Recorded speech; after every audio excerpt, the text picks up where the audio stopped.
Well, I was going to upload my first Black Library book review, but then this happened.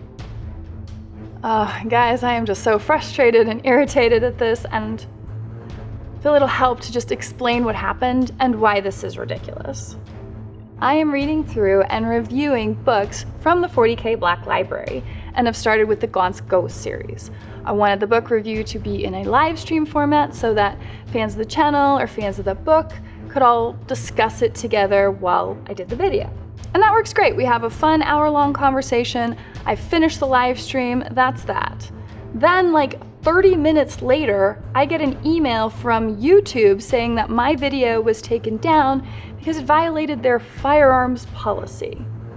And the email gives you like a timestamp from where in your video that violation occurred, but it's not really helpful because they took down the video, so I can't even look at it. However, based on the timestamp, I'm able to figure that this is something from my outro, the little pre-recorded clip I play at the end of all my live streams. And as part of that outro, I'm dressed up as Jill Valentine from the Resident Evil video game series and holding an airsoft while saying a line. So, I mean, you can see this clip right here. But I'm not live with a firearm, which is all the policy actually says. In fact, here is their policy in totality with regard to live streams. So, knowing that I haven't violated anything, I submit an appeal through YouTube's little process. You can just do it through the email. But that immediately comes back with an appeal denied notice, which honestly, anytime I've ever appealed anything with them has always happened. But YouTube has gotten a little better. They actually allow you to have live support. You can live chat with someone now to get some help, which seems great. Like, I should be able to get this resolved now, right? You serious? Well, here's the transcript from that live chat feature, where I am told that I did violate YouTube's firearm policy because I was holding a quote-unquote realistic-looking firearm, including an airsoft. And it also doesn't matter that it was pre-recorded footage. So again, I look back at the YouTube policy, and again, here it is in its totality. It makes no mention of anything needing to just be realistic looking, or it being an airsoft, or it being pre-recorded footage. The rep literally added that language after the fact to put me in violation of their policy. And in fairness, the rep did agree to escalate the concern to his team so that I would hear back in 48 hours after some more human eyeballs took a look at it. We went through that process, and basically exactly 48 hours later, we got this email reaffirming that, yeah, I violated their policy, no explanation or clarification given at all. So just to step back for a minute, it means that multiple people looked at that live stream footage, that very little clip at the end, and decided, oh yeah, I'm a dangerous individual causing harm to the community. And it's so frustrating because I've obviously just been attacked. Like I feel frustrated, feel like I've been attacked, and there's just no recourse. What do you do? I even asked if I could just download the footage, because you can normally download your live streams after they're done, because I was intending to re-edit it anyway and, tweak it to be a proper book review. Well, they said no. That content is way too dangerous for it to exist on the internet. It's deleted. You have no access to it. Too bad, so sad. And that just feels like punishment. Like, no, you violated the rules. We caught the rule. We're in the wrong about it, but we're gonna lie and say you're in the wrong anyway, and then refuse to let you have access to any of your content. Like, there's no way you can draw the conclusion from looking at that clip, again, here it is, that I in any way am causing harm or encouraging anything dangerous. I mean, it's absolutely mind-boggling. And it's not even like this flag happened in the middle of my live stream where I would have some idea about it and know to address it in the future. Like, oh, okay, I guess you don't like that in my clips.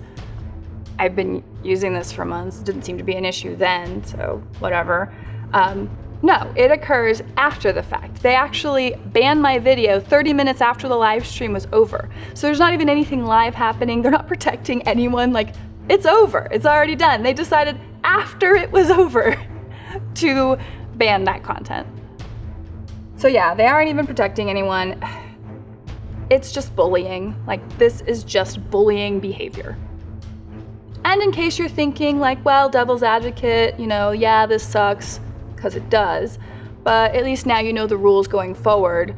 Well, no, actually, I don't. Because after this happened, I went on a little YouTube journey and searched recent live streams from other channels, usually bigger channels, and found all kinds of places where there was pre-recorded footage of live firearms that were being held and carried around. I found multiple footages of people reacting to movie trailers where there's very realistic guns, not just being carried around, but actually pointed at people. I found live streams of people reviewing cosplay guns that may work for, whatever your cosplay is. So no, it's not being applied equally. Like, there's no difference between what I had in my video and what a lot of other channels are doing and have done recently. Like, I'm talking within the last 2 to 3 weeks in the live streams. So yeah, like, how can I feel like that's being applied equally? I don't know what the rules are. And if a rep can just add language to say, well, we're gonna interpret it this way, we're not gonna have that in writing for you to know ahead of time, but we'll happily punish you after the fact, what do you do with that?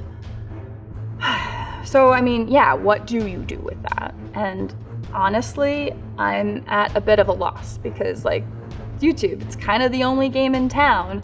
Like, yeah, there's technically other video platforms, but I don't think very many other people use them.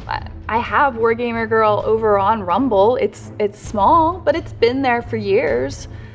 And yeah, I mean, maybe I just need to do better and put more content, make a point of putting more content out on there. I think Rumble recently changed something where you can live stream from there too, and it'll stream to like there and YouTube. So I may just look at doing that in the future, just as a way of at least protecting my live streams in case some other arbitrary thing decides to attack me.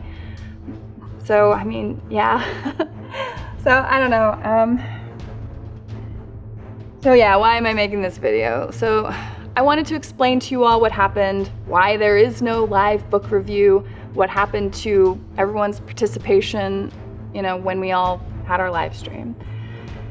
And also let you know that I am still going to get a book review out for Gaunt's Ghost, because I do want to put that out still. It's going to be a little bit different, obviously, because I don't have access to that footage. But I was able to salvage the live stream chat from that night. So I have all the screenshots from that. I'm going to make sure to incorporate it in this book review, so it may not line up with what I'm talking about, but dang it, you are all going to be represented in that video. And yeah, I mean, I just wanted to also share my frustration and vent a little bit, because this felt so wrong and so targeting, and like being subject to arbitrary rules, arbitrary enforcement of a rule, knowing that it's not being applied equally, having actual humans look at it and just agree that that is fine to do. Wow, yeah, it was upsetting. So anyway, that's all I had on it. I really appreciate you guys for sticking with me through this video if you did, and I'll get that book review out for you soon. Okay, bye. What's wrong with this place? Well, since it was my Jill Valentine cosplay that got me in trouble here, I had a fun thought exercise of looking at the whole situation through like the Resident Evil lens, and I realized that YouTube, when looking at Stars and Umbrella Corp, would consider Umbrella Corp to be following all of their trust and safety standards, while Stars, because they carry firearms, would be considered harmful. Like, YouTube doesn't have a policy against developing biological weapons. Eject. And, of course, Google did remove the "don't be evil" from their code of conduct back in 2018. And YouTube and Umbrella Corp do share the same corporate colors, so, coincidence? I think not.